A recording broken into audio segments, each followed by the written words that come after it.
I've always had a bad habit of getting myself into trouble, but I've never accidentally walked headfirst into a disaster before. A group of friends invited me to a newly opened bar. Work ran late and I was the last one still on the way. The address led me downtown to an area I'd never been to before. I'd only moved to the city a year ago and I was still finding my way around. I took the bus, relying on my GPS. At some point, the signal was lost because of the large buildings. My GPS jumped around, confused about where I was. I've always had issues like this on the rare trips to the larger populated areas. Normally, I had someone with me to fill in the blanks before I got too lost. This time, my phone guided me to the wrong location. I stepped off the bus and followed the jumpy directions on the screen until it told me I had arrived at my destination. In front was a small alleyway that led to a bright red door. I heard the sounds of music mixed with voices. Assuming this was the back entrance to the bar, I walked forward, hoping I could go in that way. The door opened to worn wooden steps with flaking paint. If it weren't for the clear sounds of activity, I would have second-guessed myself. At the bottom was a dim, smoky room with a large wooden bar on one side. A handful of tables filled the rest of the space. Most were empty, aside from a few people with their backs turned toward the door. I didn't see my friends and started to think I got the wrong place. Maybe I could ask for directions since I was here. My eyes adjusted as I walked closer to the bar. The person behind it appeared odd. This must either be a themed place or some sort of early Halloween event was happening. At first, I assumed he had some kind of hairpiece. When he turned to face me, I stopped in my tracks, seeing his face. It appeared that bright blue flowers were growing out of the left side of his face, upwards mixing with his long, mossy hair. Whatever makeup he used was very impressive. The sight of the leaves coming through the skin made me internally squirm. I started getting the attention of the others. Sweat started at the base of my neck. The others were also dressed up. Some had horns or glowing eyes. I swear I noticed a pair of realistic hooves peek out from underneath the table. Could you... I got cut off by a smaller person suddenly slamming into my side and hooking their arm into mine. "There you are! You're late!" a thin, whispery voice said. Looking down, I saw it belonged to a short person with long, gray, smoke-like hair. At first, I thought it was a girl, but the loose top gave away his gender. My eyes must have been playing tricks on me. His bare feet looked to be floating off the ground for a moment, and a long lion tail flicked behind him. "Barry, I'm taking my client to one of the comfort rooms. Can you ask Minnie to drop off some drinks?" he asked the bartender, who nodded. I found myself getting pulled aside with strength I didn't think this guy had. I was confused, to put it lightly. He guided us to a hallway lined with more doors. We quickly ducked inside into a small room with a deep red leather couch, taking up most of the space. I started to panic, wondering what on earth I got myself into. The stranger sat down, letting out a massive sigh. His face was red from embarrassment. He didn't appear threatening. I sat beside him, waiting for answers. "What is going on?" I finally asked, after giving him a moment. "I should be asking you that. How'd you even get in here?" he pressed, leaning forward. His voice was so light that even though he was raising it, it sounded like it could be lost in a gust of wind. "I walked in here? What kind of dress-up event is going on? How does your tail work?" I reached out for the tail on the couch cushion, for it to be pulled away from my hand. The stranger studied my face, deciding if I was lying or not. "You really don't know what kind of place you walked into?" he said cautiously. "It's just a bar," I shrugged. My words were proved very, very wrong after a knock came to the door. It opened a second afterwards. A set of drinks on a small silver serving tray in one of the many hands of the creature that appeared. My body shrank back. The massive shape spilling through the door looked like liquid. It appeared to be made up of a mess of dark limbs swimming into each other.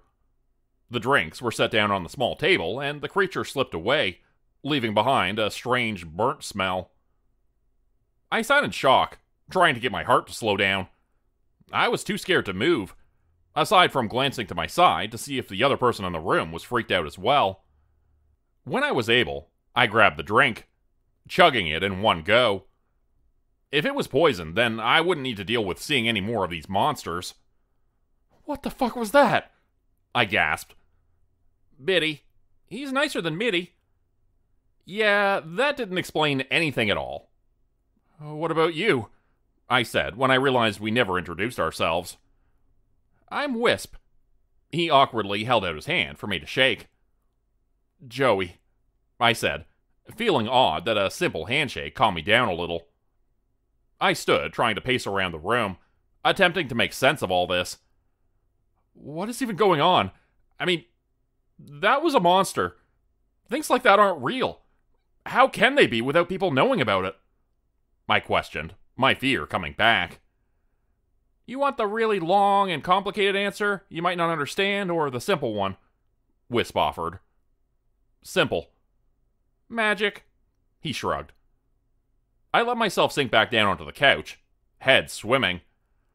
"Okay, sure. Monsters and magic were real. That didn't help me out right then. I needed to get out of here." "I'm sorry this happened. Normally, humans can't enter this place. Not sure if it was by accident you were able to get in here, or if it was on purpose to lure in an unaware meal by the bar owner." He looked distraught over the mix-up. I had the feeling no one would expect Wisp to step up and help an unsuspecting human, giving the lie that he had been waiting for me some credit. He saved my life by some very quick thinking. "Can I just wait a few minutes and then leave?" I questioned. Wisp shook his head, his hair moving slowly as if underwater. "Maybe. There is a chance you'll be able to walk out of here after it seems like you're done with my services. The issue is, I owe a few people outside favors. If one of them asks me to hand you over for a meal, I'll need to listen to them, or give myself up instead.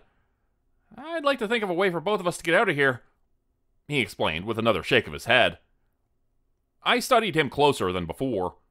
He had slim, delicate features and clothing made of a light, almost sheer fabric. I found my mind wandering over what kind of services he offered. He did call this a comfort room, after all. What services? I mean, surely they'll be listening for certain noises?" I commented, feeling my face starting to turn a shade of pink. An amused smirk appeared on Wisp's face, following my train of thought. "I'm good at massages. What do you think I offered?" he teased. My face turned a deeper shade of red as I refused to answer. Can I just sneak out the back door?" I suggested. His face lit up with an enthusiastic nod. He grabbed my wrist, ready to lead. "We'll try that." He opened the door and poked his head out, seeing that the coast was clear. Slowly, we walked down the long hallway of red doors. I stopped when I heard a scream cut short behind one of those doors. A faint crunch came that made my skin crawl. Glancing at Wisp, his expression confirmed what I suspected. These rooms were used for monsters to eat in private, as well as do other things. I tightened my grip on his small hand, relieved he had been the one to approach me at the bar. We finally found the end of the hallway. It ended in two paths. One appeared to go further inside, with another line of doors, and the other led to a double set of doors. Through the circular windows, I saw it was a kitchen.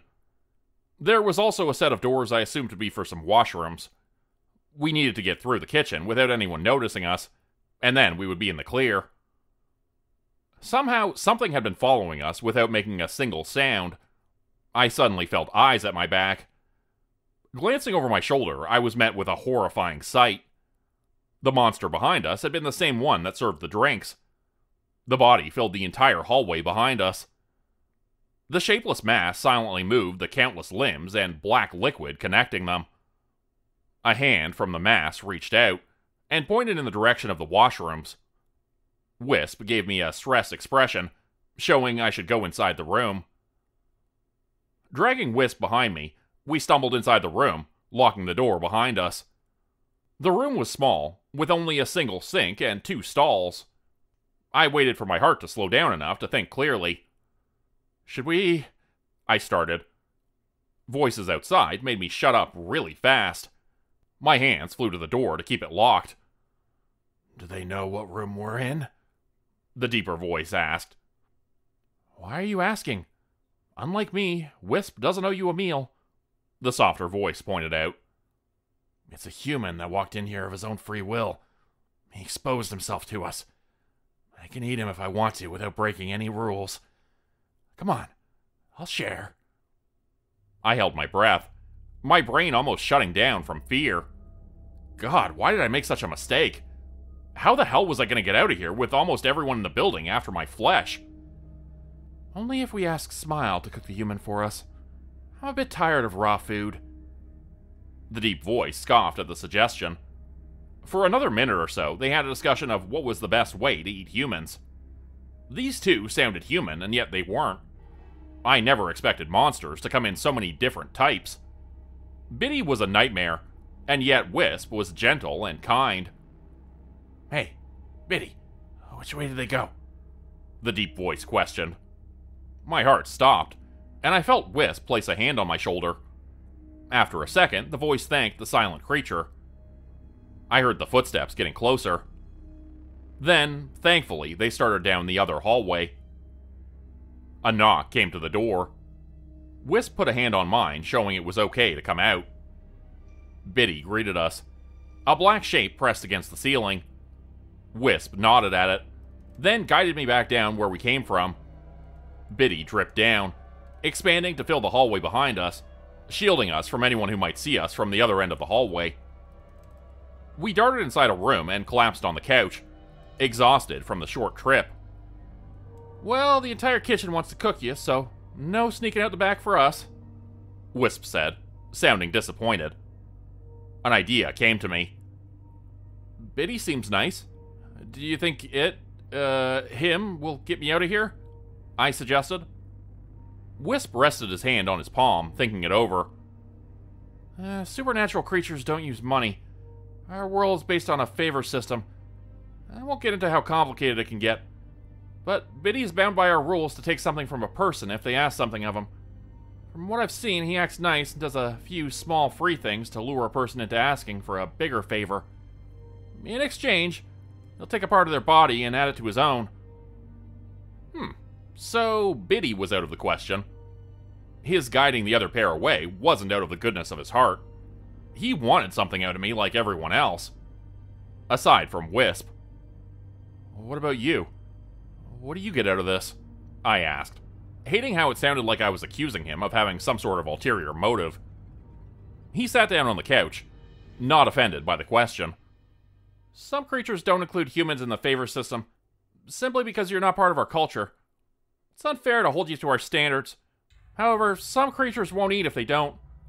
And aside from that, I can understand a little what it's like to be human. I'm not a strong creature. My services aren't worth much. I struggle as much as you would dealing with supernatural creatures." I didn't even consider something like that. This favor system didn't seem overly fair. Because of what Wisp was, it took more of him to repay favors and debts. I crossed my arms, feeling stuck. There didn't appear to be a way out of all this, until it literally barged in. "Wisp, I hear you have something interesting," a loud, excited voice said, causing us to jump. The person who walked in made Wisp cringe out of annoyance and disgust. It was easy to tell he didn't think much of the newcomer. At first, I thought it was a guy. After seeing the high black heels, I changed my mind. Gender was a hard thing to pin down with supernatural creatures. Her hair was red and shoulder length. It was a wild, wavy mess that covered half her face. A scar at the side of her mouth made it appear that she was always smiling. "Jake, how'd you even find out? I swear you snoop around looking to cause trouble," Wisp commented, not pleased at all. "Yeah, I do," she said proudly. "Anyway, let me have a bite." In a flash, he was in front of me, trying to defend a poor human from a much stronger creature. She waved a clawed hand, amused over his display. "You owe me a lot, you know," she mocked with a cruel expression. "You're a half-breed. Why should I repay anything when you don't even belong to our world?" he said bitterly. Her cheerful demeanor dropped, and a dark expression came over her face. I felt chills run through my body. This person was strong. Deep down, I knew that. It was like a primal fear awakened, telling me to run. "Oh, you're cute. Saying something like that while your legs shake," she pointed out. He looked away, ashamed of the small tremble in his knees. We needed to defuse the situation. I put a hand on his shoulder to signal I would be okay hearing this person out. "What do you want in exchange for helping me leave?" I asked, preparing myself for a horrible answer. She moved her head back and forth, considering the offer.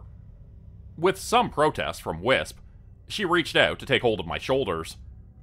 For the next minute, her hands patted me down, feeling my arm muscles and studying my face. She emptied out my pockets, looked through my wallet, then glanced at my phone. When my items were returned, a smile came back to her face. "I have a plan to get you out of the bar. I know what I want, but I won't tell you till after we're outside," she offered. "Can I at least ask for a hint for what you want?" I asked. "Nope." She crossed her arms and looked away. Agreeing with her was basically offering a blank check. But it wasn't as if I had too many options. I had the feeling this person wanted more to be amused than a meal. "Erase Wisp's debt to you and we have a deal," I counter-offered. She shook my hand before Wisp got a word out, condemning the exchange. His eyes grew wet, and I assured him that things would work out. I didn't fully believe that. He didn't either, but he nodded, wanting to try and stay strong for a new friend. "Okay, here's what we're gonna do." Jake started to tell us a plan. I was shocked by just how simple it was. I held Wisp's hand for courage, but mostly to make him feel better. Soon, we left the room to walk out into the bar area. Fear ruined my stomach, and it was hard to keep myself steady. The place had gotten busier, with all sorts of creatures sitting at the tables. Their countless, differently colored, glowing eyes watched our every movement. "What do you have there, Wisp?" one asked in a garbling voice that sounded like a flowing river. "How about giving us a bite?" another suggested. "Is that a snack or a partner? Can't you do any better?" That last jab stung a little. Wisp kept his head up high, refusing to acknowledge any of them. Jake had hung back to make a grand entrance into the room. She kicked open the door, placed her hands on her hips, and stomped her heeled foot so hard the sound made the room go silent. "There you are. You owe me a meal. Hand over the tasty little human," she demanded. Wisp stopped, and with a deep breath to steady himself, he started to follow the plan. "I don't owe you a full meal. I'll make you a bet. If you can catch me in the next 60 seconds, I'll hand over the human. If you can't, what I owe you will be null and void." Jake laughed in a way that made her sound full of herself. She agreed to the bet. Wisp nodded over to the bartender, who found an ornate hourglass and placed it on the wooden surface. He waited until everyone was ready, then flipped it, starting the timer. Jake's body was a blur I nearly couldn't follow. Her fingertips were almost touching Wisp when he disappeared into a puff of smoke. He reformed on the other side of the bar, floating in the air and waiting for her next attempt. The next minute was chaos. Jake tore through the room, crashing into people and jumping off tables or walls, aiming for Wisp, but he avoided her each time. I knew this was an act, but Jake appeared actually angry. Her cheeks grew as red as her hair when the cursing started. She got down on all fours, bouncing around the room like a cat, being just a millisecond too late for catching her target. When the time was up, Wisp appeared next to my side, his arms wrapped around mine. The bar was a mess, and yet the creatures inside were howling with laughter, jeering at Jake, who should have been able to catch a weaker creature. She stayed on all fours, literally fuming. Smoke poured from her mouth as a red glow appeared at the base of her throat. I really thought she might start spitting fire. I don't know what you did to get stronger, but that was bullshit, she shouted, voice tainted with rage. What's the matter, half-breed? Can't catch a little bit of smoke? One of the creatures mocked. Shove it up your ass. Fuck all of you. I already got a little nip of that human. It's not even worth it, she screamed, putting on the best sour grapes display she could. The creatures glanced in my direction, seeing the small bite mark on my wrist she'd made before we left the other room. Jake was a strong creature, but due to her half-breed status, she didn't get a lot of respect. There weren't too many creatures in the room that wanted to eat something she had her mouth on, and the ones that did no longer thought they could snag me away from Wisp. She flipped everyone off and stormed out of the bar. Once she was gone, the creature started to clean up the mess and righted tables. We walked towards the door, only to be stopped by some monsters patting Wisp on the back. I felt disgusted they were only treating him nicely because he outran a stronger creature. Come by with your new partner sometime. We'll get you a drink. I had fun watching the show, a creature with a set of horns commented. I felt my face get red, but we didn't correct him. We raced up the stairs the moment no eyes were on us. The cool night air greeted us in the small alleyway. I had never been so glad to hear the sounds of a busy city before. You were perfect, I said to my new friend and scooped him up in a tight hug. The excitement of being alive got to me. I didn't even realize what I was doing until I saw his embarrassed face. I apologized and quickly set him back down. We now only had one last thing to deal with. Jake appeared, a smug grin all over her face. Okay, loser. Pay up, she demanded. I sighed, wondering what she was going to chew off. Was I really going to still die tonight? He's a human that made a mistake. Don't... Wisp started. He got in front of me, but Jake easily brushed him off. Her hand shot in my pocket, fumbling around. Wisp let out a gasp at how inappropriate the action looked. I jumped back, feeling violated, letting her take my phone. She fiddled with my phone and then took off the case. She tossed it aside, not interested in it. She then pulled out the same model from her pocket, placing the case over it gleefully, and showing it off. I fucking love Kamen Rider, but I can't find any merch of it, she explained. I got the case from a nerdy mystery blind box. I had no idea who the character was, but thought it looked cool enough and kept it. Who knew it would save my life someday? That's it? Wisp asked, stunned. Do you want me to take something else? She grinned. We both shook our heads, praying she wasn't going to change her mind. I put my number in your phone. Normally, when a person comes across supernatural creatures, they'll encounter them again. You can ask for help, but I won't let you off easy again. Also, Wisp doesn't have a phone. I could arrange some meetings between you two. We sputtered at her suggestion. He had done whatever he could to save my life. That was all. Sure, I wanted to see him again, but that didn't mean anything. No, arranging a meeting would be a favor. You're just trying to weasel more stuff from him, Wisp pointed out. I'll just move into his place. The world stopped for a second. I didn't think I heard him right. Move in? Why move in? I looked at him dumbly for answers. Have you ever heard of those creatures that clean your place in exchange for cream on the mantelpiece? My species is similar. We keep unwanted pests out as long as you keep a candle with 3 wicks in it. You won't even notice I'm there, he cheerfully explained, as if this was all normal. I found myself nodding my head, saying I understood what he was saying, unaware that made it appear I was agreeing to him moving in. I mean, would living with a supernatural creature be so bad?